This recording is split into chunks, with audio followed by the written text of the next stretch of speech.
Hey guys, welcome back to TechMan. Today, let me show you how to get equipment in Dark War Survival. In Dark War Survival, acquiring equipment is straightforward once you know where to look. One primary method is through hero equipment lucky chests, which you can earn from seasonal events like Hunt, Craze, Wilderness, Trials, or Puzzle challenges. These chests give you random gear, typically of blue quality, and can also be purchased in the Capital Shop, Trial Shop, or through premium offers. Another method is through event participation. Taking part in arenas, combat challenges, or other time events lets you earn tokens that can be exchanged for higher tier equipment.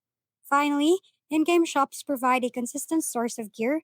You can buy lucky equipment boxes or specific items directly, often using in game currency. Once you open these boxes, you receive equipment to upgrade your heroes, so staying active in events and regularly checking shops is the key to keeping your team well equipped in Dark War Survival.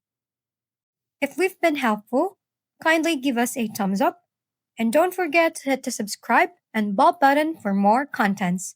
For any questions and suggestions, comment down below.